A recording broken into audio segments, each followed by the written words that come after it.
Welcome to Discover Indie Film. I'm your host, Jeff Howard, and I'm going to call you Filmmaker, but I have the multi-talented Greg Berman with me. Hello. All right, so you should probably listen to the podcast before this one, because the one before this was an interview with Greg where we talked about his film, She Used to Laugh, and we talked about the fact that he started as a magician, moved into stand-up. Stand-up led to acting and filmmaking, so we've got a Renaissance person here.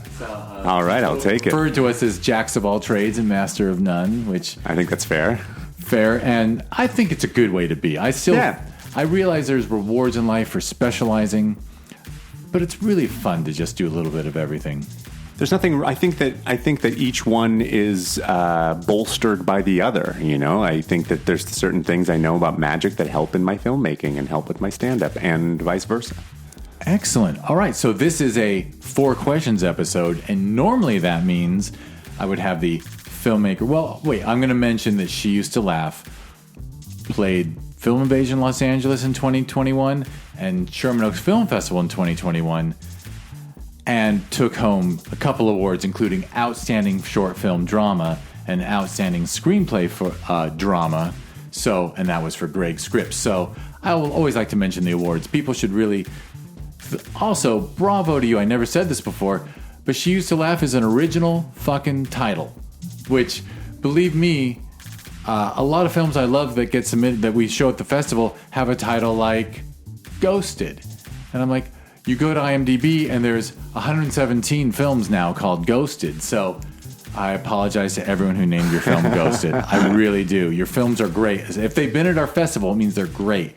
But if someone typed in She Used to Laugh, they're only going to find your film. I didn't even know that was a thing. It's a line from the movie that felt like it resonates. I know it is the crux of the film, yeah. Right? But I am 99% sure that it is unique. So, dear listener, type in She Used to Laugh, find a way to watch it, even if you have to message Greg on Instagram. Hit me up on Instagram. I'll send you the link. I just have to keep it private while I'm still figuring out where it's going to be. Yeah. So, anyway, so I've done that introduction, and now this is a 4 questions episode. And normally the 4 questions are 3 favorite films, an underrated film, an overrated film, and a lesser-known film that people should seek out. But, you know, we were shooting the shit in between podcasts of how we would do the 4 questions. And instead, what we're going to do is Greg is going to name 3 favorite films, and then 3 favorite comedians, 3 favorite magicians, and then 3 favorite actors. 3 favorite actors, in whatever order you want. So, sure. So this is perfect. You're going to show you the breadth of your interests. Okay, all right. Well, I will start with... I'll start with 3 favorite films. So I have kind of a unique version of this because, and if you listen to the other episode, you'll know I'm actually an immigrant. So I wasn't born in America, and I didn't come to America until 1998. And I come from an immigrant family, so my parents also, don't know much about the pop culture of America before the time we got here, and neither do I, because I got here in 2000 as a kid, and then I just grew up in that time. I didn't really spend a lot of time watching old classics because there was no one who really pushed me into it as much.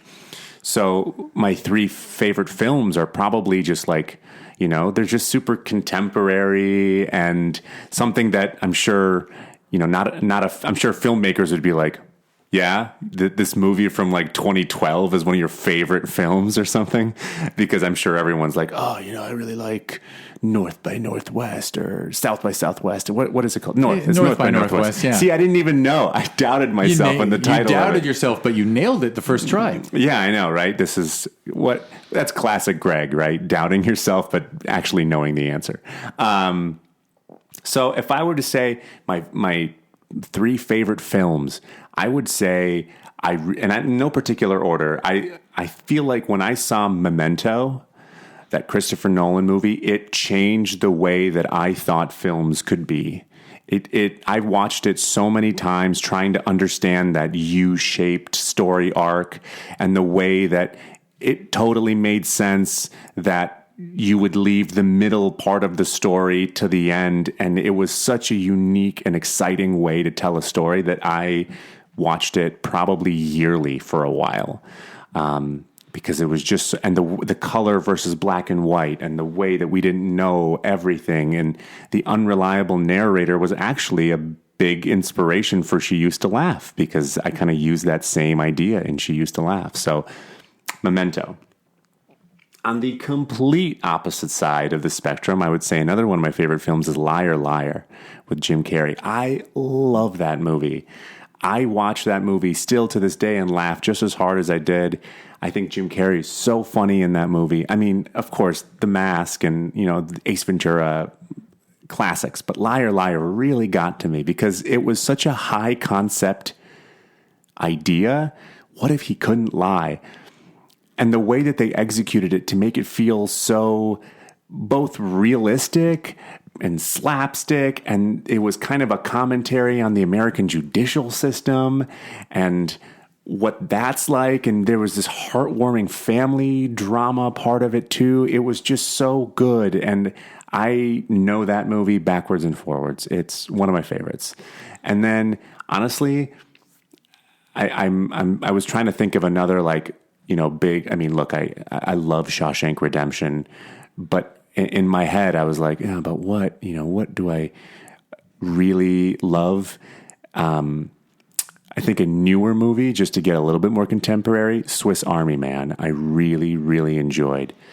The fact that Paul Dano could carry an entire movie with Daniel Radcliffe's lifeless body is unreal. And then the way that they wrapped it up at the end, chef's kiss. Like it was a hour and a half fart joke that had the most incredible ending. And I was like, wow, I did not expect this movie to be as thoughtful by the end as it was. So, it's hard because I love Mrs. Doubtfire too. What a brilliant film. And so many other films are in my head right now. But I think I would say, like, when I'm recommending stuff, Liar, Liar is a classic. I've always loved it. Memento, huge for me as a storyteller. And Swiss Army Man is in that same Memento world where you can, I just really, really enjoyed how much they did with so little. Yeah, it has that indie spirit, and it comes out of nowhere.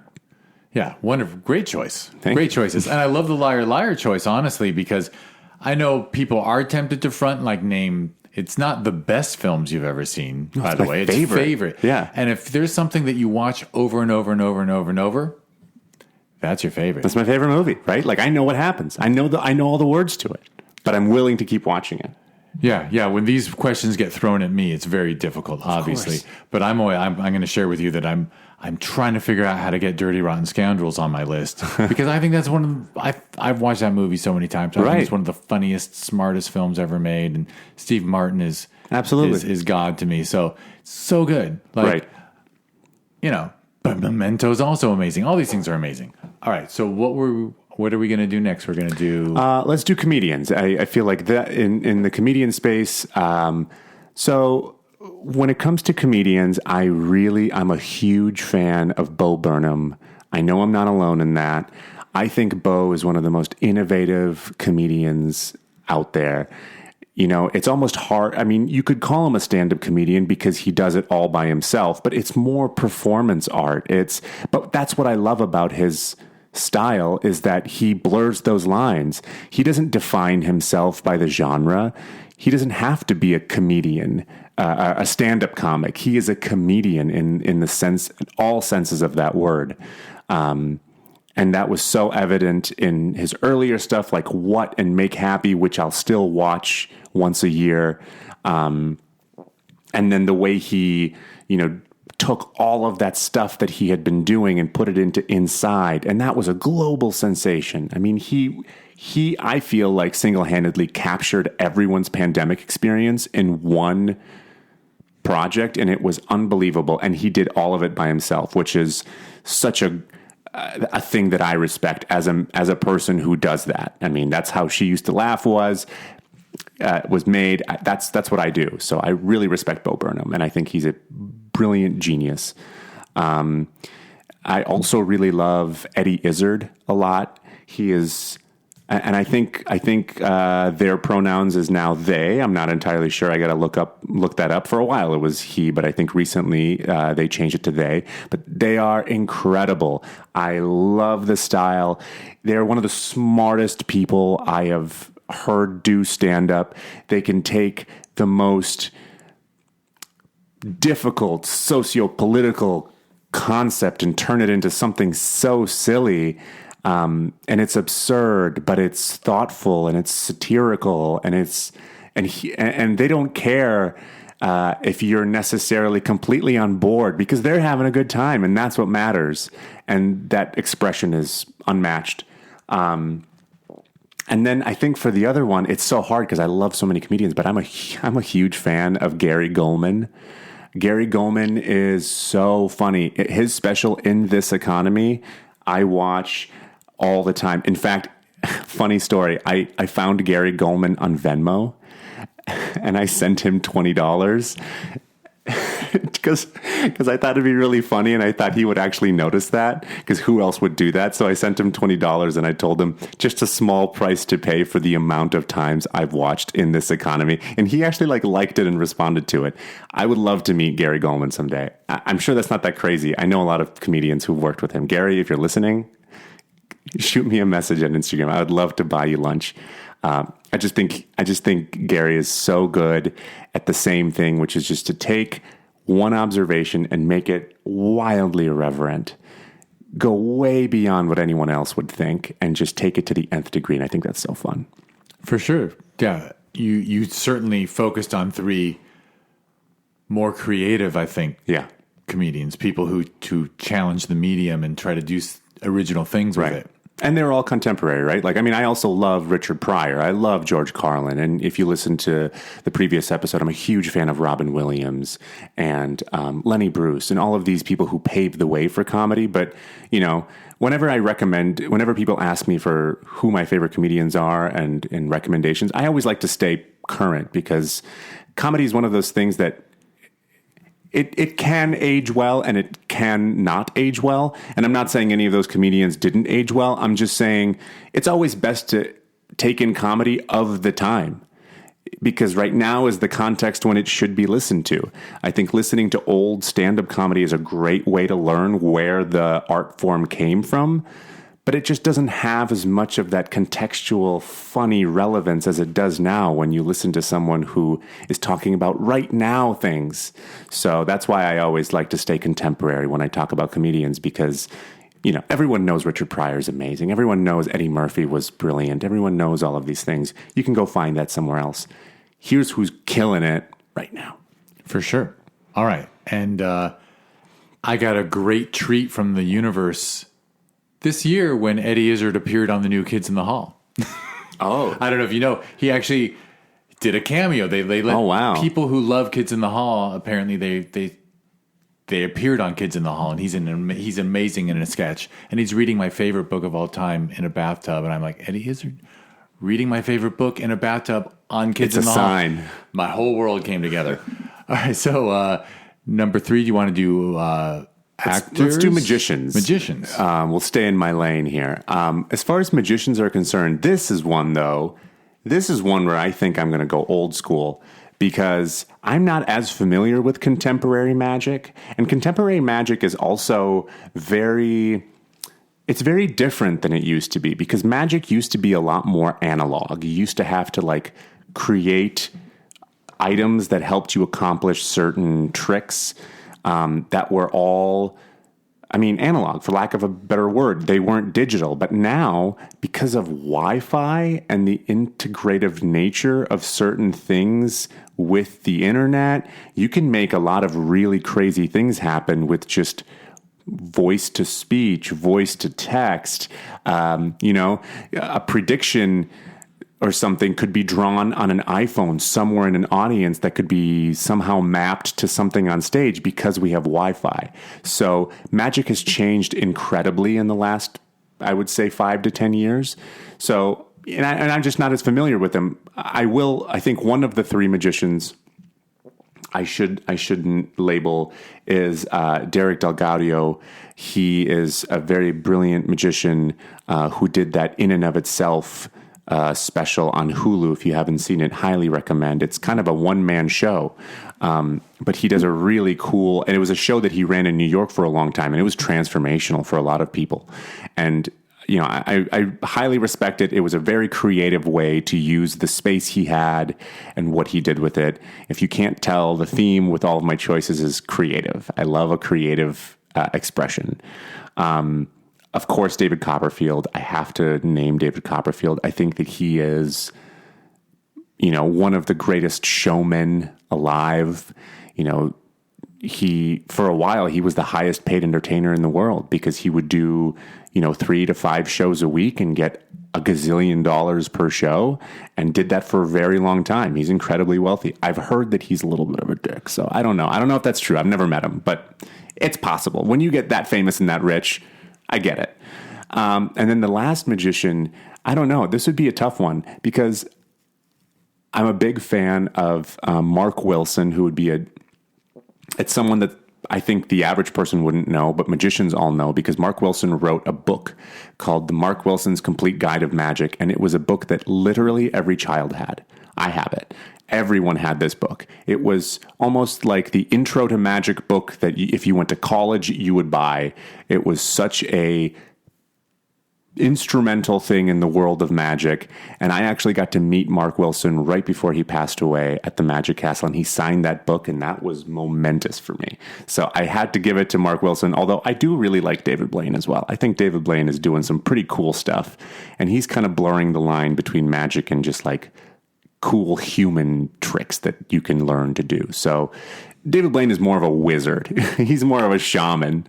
He is, and there's elements of performance art with him. 100%. Yeah. And the endurance stuff is just, there's no trick there, right? It's endurance. Yeah, a lot of that stuff. I mean, he like famously has that, he's pierced his hand so many times that he's got scar tissue there. So now he can just do that and make it look like magic. But really, he's just done this to his body enough times that he has changed the way the human body performs, which is such a crazy, that is magic, right?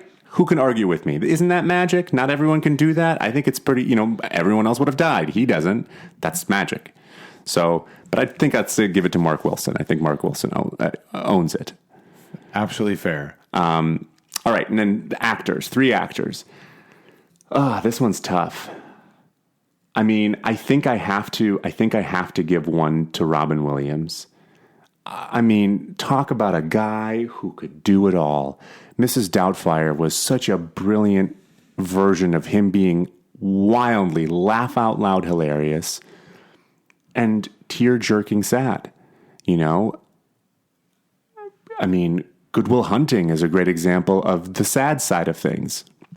He was so sensitive. He was so vulnerable every time he was on screen, and he was just so himself, even though his main thing was voices. It was him doing all these different wacky voices, but it was beautiful. So I'm just such a big fan of him. I also really like I'm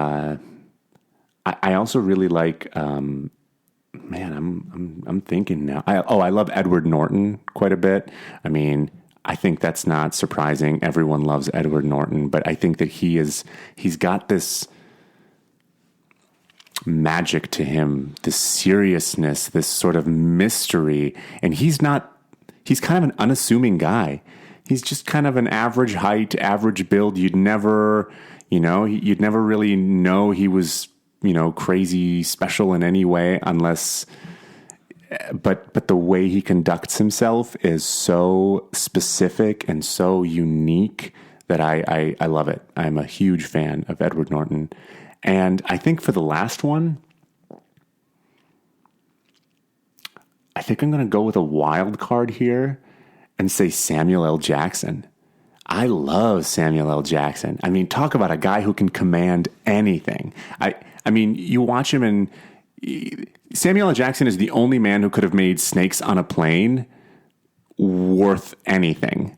Anyone else would have not done that right. Samuel L. Jackson did it right. And I've loved the evolution of his career. I love that he can go and play, Nick Fury in the Marvel movies and be this kind of stoic kind of CIA or whatever, FBI, SHIELD operative, but then can go and be this kind of sillier, bombastic guy in other movies. I think that's great. And I also, in my head, I was juggling between him and, Jim Carrey would be, I see it's hard to put Jim Carrey as just an actor because he wasn't just an actor. He was so much more than that. But, I love Jim Carrey. He's one of my favorites. So maybe he would fall in there somewhere as well. I don't know. Adam Sandler, maybe. This is the hard one. They're all different. That's when you expand to entertainer, really, right? Because Jim Carrey is undefinable. Just amazing. Right. So somewhere in there. So that was more than 3, but it's, you get it. You get the group. The rules aren't strict. The grouping.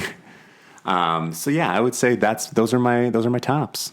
All right. Well, we got 4 questions answered. We didn't have to do it the usual way, which I think suits you anyway. Great. That's how I like it. Let's do it. Let's do it the way that's best for you. You want to name a website and social media? You can check out some stuff about me on gregberman.com, or you can follow me on Instagram or TikTok at Berman Comedy, Berman Comedy. I don't do that much on TikTok. I just started, but Instagram I post quite a bit. So if you want to do that, feel free. If you want to shoot me a message, let's talk. I love meeting people. Excellent. All right. And now I will get us out of here by mentioning, so this was the Discover Indie Film Podcast. Feel free to like and subscribe. And there's 2 other things I'm supposed to like, subscribe, something and something. I keep hearing them on other podcasts, and I'm like, what are you supposed to ask people to do? Write reviews too? I can't remember. So anyway, if you want to learn more about this podcast, and there's actually a TV series on Amazon Prime Video that was born out of it, just go to discoverindiefilm.com, and it's at DIFwins on social media. I might have mentioned at the top, I did, that Greg's film won awards at Film Invasion Los Angeles and also had its theatrical premiere at Sherman Oaks Film Festival. Those are the 2 festivals of which I am the head programmer. So if you want to learn about Film Invasion Los Angeles that we hold every June, just go to filminvasionla.com, and it's at Film Invasion LA on social media. And to learn about the Sherman Oaks Film Festival that we hold every November, just go to shermanoaksff.com, and it's at shermanoaksff on social media. I won't name all the other crap I do, but if you follow those, you'll probably hear about it at some point. Thank you, Greg, for coming in. Yeah, absolutely. This was fun. Absolute pleasure, and thank you, everyone, for listening.